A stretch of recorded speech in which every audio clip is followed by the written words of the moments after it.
요한복음 4장 43절에서 54절 말씀을 근거로 믿음이 없는 기적보다 믿음이 있는 열매를 사모하라 라는 제목으로 하나님의 말씀을 잠깐 증거하도록 하겠습니다.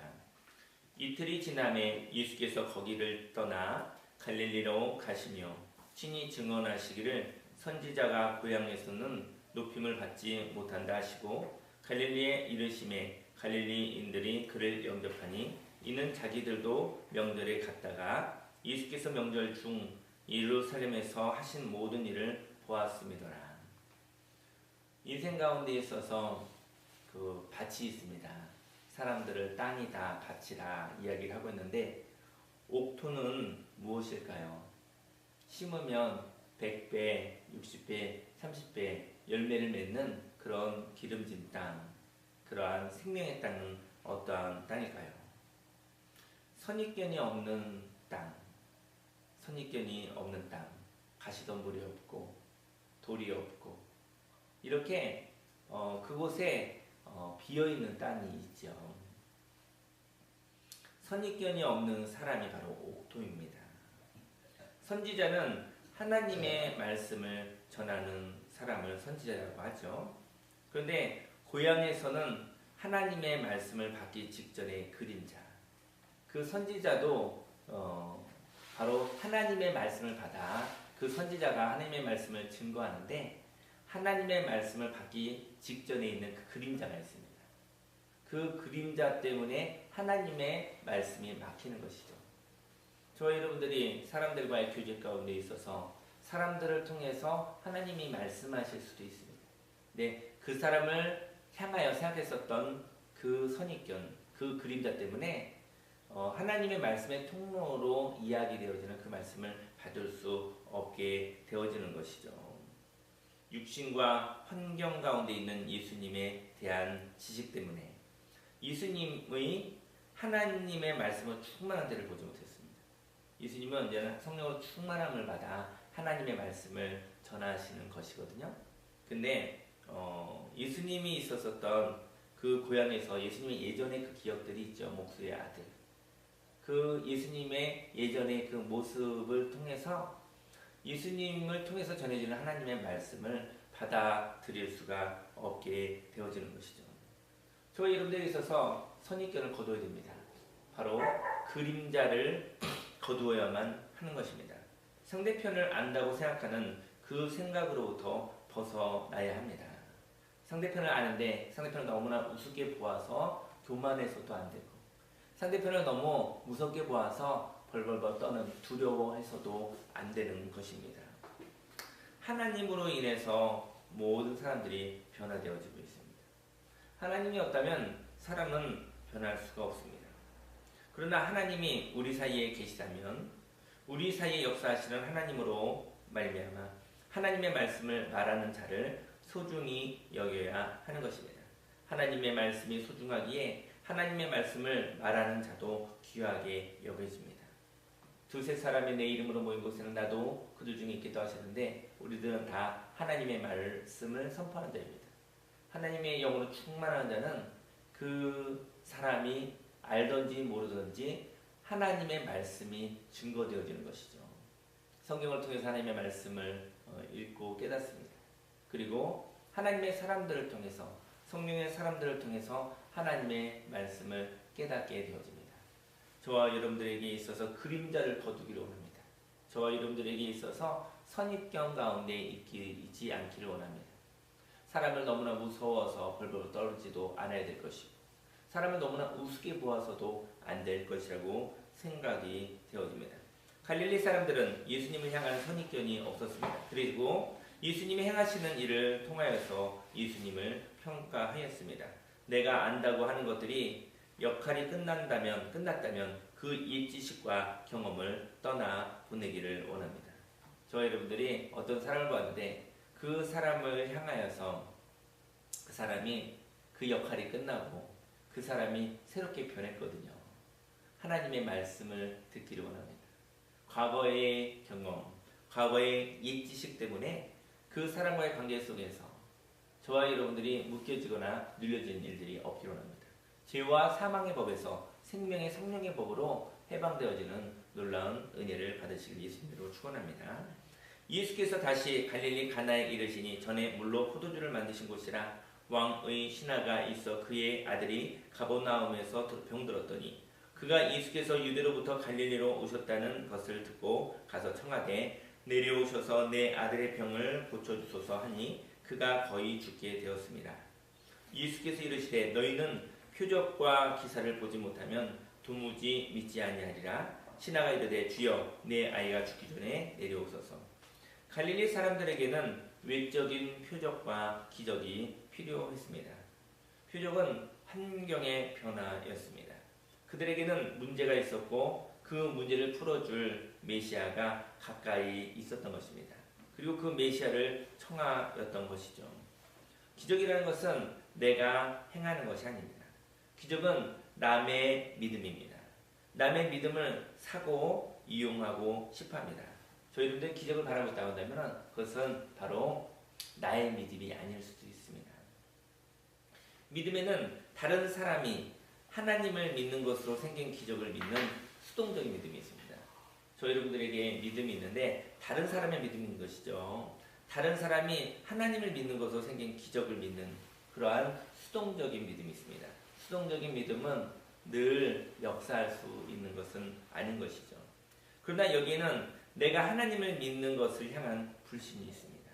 믿음의 사람을 의지한다면 내가 하나님을 믿는 그 믿음에 대해서는 불신이 있다는 것이죠. 나는 할 수 없어. 내 믿음으로는 어찌할 수 없어. 믿음의 사람과 교제하는 것도 좋지만 믿음의 사람을 의지하는 것은 참으로 위험한 것입니다. 그래서 믿음의 사람을 의지하게 되어지는데 진실한 하나님께 주시는 생명의 믿음을 선물로 받을 수는 없게 되어지는 것이죠. 잘못하면 점집을 따라다니는 그러한 이상한 그런 교인들이 이상한 그리스도인이 될 수도 있게 되어지는 것입니다. 두 번째 믿음은 하나님의 말씀을 믿는 나를 믿는 능동적인 믿음입니다. 나를 믿는데 부족한 나를 믿는 것이 아니라 하나님의 말씀을 믿는 나를 내게 능력 주시는 자 안에서 내가 모든 것을 할 수 있습니다. 하나님의 말씀을 믿는 나를 믿는 것이죠. 그에게 자신감이 있고 담대함이 있고 그에게 평안함과 안정감이 있게 되어지는 것입니다. 예수님은 하나님을 믿는 나를 믿기를 바라셨습니다. 예수님은요, 저희 여러분들이 저와 여러분들을 믿되 하나님을 믿는 나를 믿기를 원하셨다는 것이죠. 기적은 내가 할 수 없는 것입니다. 그래서 나의 믿음이 없는 기적을 바라보고 있는 사람들이 있습니다. 기적을 바라보는 믿음은 육신의 예수님이 항상 가까이 있어야 합니다. 지금 이 시대에 육신의 예수님을 같이 있을 수는 없죠. 그리고 이러한 믿음은 환경이 낙심을 가져다주면 없어지는 믿음입니다. 반면 하나님의 말씀을 믿는 나의 믿음이 있다면 환경의 열악함에 낙심하지 않습니다. 예수님이 고민이 있었습니다. 예수님이 가까이 있을 때에는 괜찮지만 예수님이 함께 있지 않을 때 믿음이 없는 사람처럼 살아갈 하나님의 백성들을 걱정하고 계셨던 것입니다. 예수님은 떠나실 것을 예고하셨죠. 육신의 예수님이 늘 함께 있지 않을 것이라는 것을 이야기하셨었습니다. 예수님은 시험을 하였습니다. 예수께서 이르시되 가라 내 아들이 살아있다 하시니 그 사람이 예수께서 하신 말씀을 믿고 가더니 내려가는 길에서 그 종들이 오다가 만나서 아이가 살아있다 하거늘 그 낳기 시작한 때를 모른즉 어제 7시에 열기가 떨어졌나이다 하는지라. 저와 여러분들이 사람을 믿으십니까? 말씀을 믿으십니까? 말씀이 육신이 되어서 오신 예수님을 믿는 것 좋은 일입니다. 하지만 육신의 예수님을 믿는 것은 부분적인 믿음일 수도 있습니다. 성령으로 인도함 받은 하나님의 말씀을 믿는 자가 되기를 예수님으로 축원합니다. 왕의 신하는 하나님의 말씀을 가지고 행동하는 사람이었습니다. 하나님의 때에 하나님께서 일하십니다. 그 때를 분별하여 말하기도 하고 행동하기도 합니다. 어제는 또 좋은 일이 하나 있었는데요. 그 교회 앞에 간이 화장실이 있어요. 역할이 끝났거든요. 공사가 끝났고요. 역할이 끝나서 쟤를 좀 치우고 싶은데 치울 수가 없어요. 왜냐면 또 치우려면은 또 비용도 좀 들고 그리고 혼자서 들 수도 없고 그래서 저는 고민했는데 역할이 끝나서 이제 쟤를 치워야 되는데 저 간이 화장실을 치워야 된다는 생각들이 아주 오래전부터 있었어요. 저와 여러분들의 삶 속에도 이제 끝난 역할이 있습니다. 이거 그만 치워야 되는데 그것을 치워야 된다라는 것이 바로 하나님의 말씀인 것이죠. 근데 좋은 일들이 일어났습니다. 앞에 이제는 비 때문에 흙이 내려와서 그 길이 이렇게 누실이 됐잖아요. 이렇게 길이 깨어져 버렸잖아요. 그래서 흙을 덤프트럭이 와서 흙을 많이 부었거든요. 근데 거기에는 큰 바위가 있었던 것 같아요. 그 바위가 굴러떨어져서 저 화장실을 부셔버렸어요. 그래서 부셔버려서 이 얼마나 좋은 일입니까? 그래서 여기 일하시는 소장님한테 전화를 했죠. 저 소장님 이게 공사지가 부서졌네요. 근데 전번에 제가 얘기했거든요. 이것을 좀 필요한데 가져가시면 안 되겠어요 했더니 그분이 시큰둥하시더라고요. 그런 거 많은데요. 그랬었는데 그래서 뭐 저는 치우는 것이 목적이지 저를 파는 거나 돈을 얻으려는 것은 목적은 아니거든요. 저희 여러분의 삶 속에 돈을 버는 것이 목적이 아니라 옛사람을 치우는 것으로도 족합니다. 역할이 끝난 것들을 이제 떠나보내시기 바랍니다. 그래야 진리의 말씀이 임합니다. 그래야 하나님의 일을 할 수 있습니다. 그래야 하나님께서 역사할 수 있습니다. 그래야 성령의 충만함을 받을 수 있는 것이죠. 그래서 제가 이제 전화를 당당하게 해서 이 공사가 터졌습니다. 나쁜 사람 같으면은 이제 변상해달라고 할 수도 있겠죠. 원위치해달라고 이럴 수도 있겠죠. 양심이 있으니까. 왜냐하면 전 치우는 것을 족하는 것이지 저것으로 돈을 받으려고 하는 것은 아니고. 그래서 그분한테 얘기를 했죠. 이게 보기가 흉하니까 뻥 났어요. 보기 흉하니까 이것을 치워주십시오 라고 얘기를 했어요. 그때 그분이 생각해 볼 거예요 라고 얘기하지 않더라고요. 예, 알겠습니다 그러더라고요. 저와 여러분의 삶 속에 역할이 끝난 것이 있습니다. 그걸 치워달라고 하십시오. 하지만 그것은 어떻게 보면 고난과 같은 모습으로 그때 저희들이 치워달라고 얘기했을 것 같습니다. 더 이상 필요가 없어졌습니다. 하나님 더 이상 이제는 필요 없어졌습니다. 이제 치워주세요. 떠나보내고 싶은데 잘 안됩니다. 내 힘과 능력으로는 잘 되지 않습니다. 저는 그런 것이 기도해야 된다고 생각합니다. 하나님 앞에 말씀을 받아 하나님 말씀하시죠. 이제 끝났다. 이제 역할이 끝났기 때문에 너희 삶 속에 쓰레기를, 너희 삶 속에 거추장스러운 것들을 다른 사람에게는 필요한 것이 있을 수 있으나 너에게는 이제 필요하지 않다. 그런즉 누구든지 그리스도 안에 있으면 새로운 피조물이라. 이전 것은 지나갔으니 보라 새 것이 되었도다.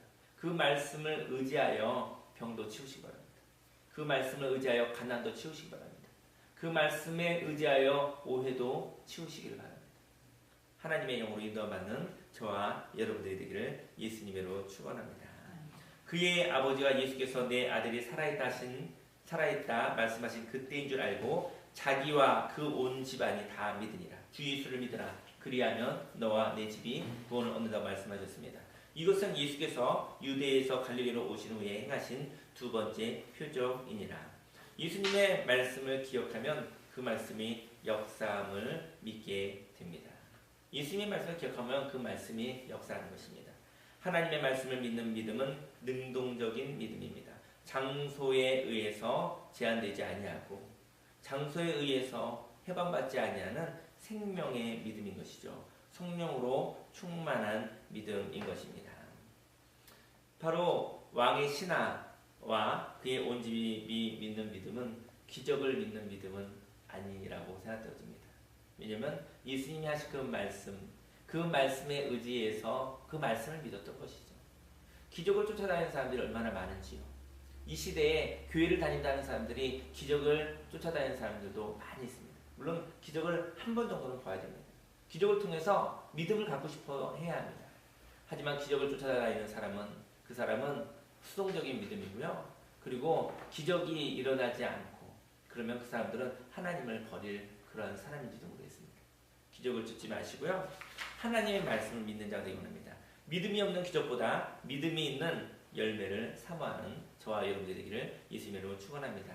말씀을 근거로 기도하시겠습니다.